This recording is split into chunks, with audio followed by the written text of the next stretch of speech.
Ida B. Wells-Barnett. Ida B. Wells-Barnett was an investigative journalist and activist. Her newspaper stories about lynchings in the South made her a civil rights pioneer. Ida Bell Wells-Barnett was born in Holly Springs, Mississippi, in 1862. She was born into slavery, but was freed when President Abraham Lincoln issued the Emancipation Proclamation in 1863, ending slavery in the United States. Ida's parents taught her the importance of education. She attended Rust College, which still exists today. Ida's education was cut short when her parents and one of her siblings died in a yellow fever epidemic, leaving Ida to take care of her remaining siblings. She found a job as a teacher to make money, and after her brothers became carpentry apprentices, moved with her sisters to Memphis, Tennessee. In Tennessee, Ida wrote articles about injustice for her church newspapers. Her first story was about an experience of her own town.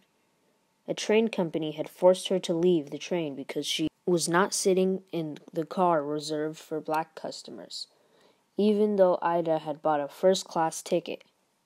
When Ida refused to leave her seat, she was physically removed from the train. In 1884, she filed a lawsuit against the company and was awarded $500. She published an article about the experience in a newspaper under the name Lola.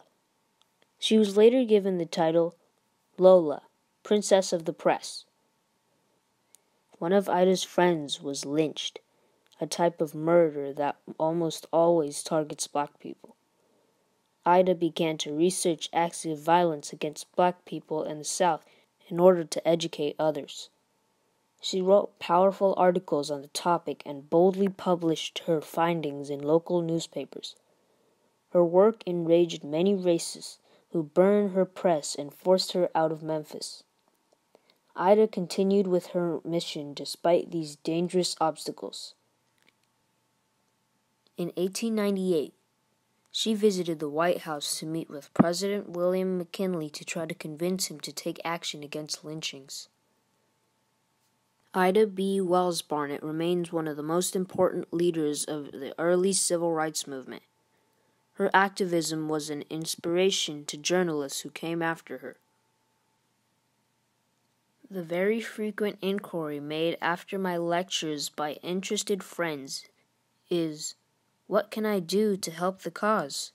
The answer always is, tell the world the facts. Explore more. Learn more about Ida B. Wells-Barnett by reading The Princess of the Press by Angela Shelf Medeiros.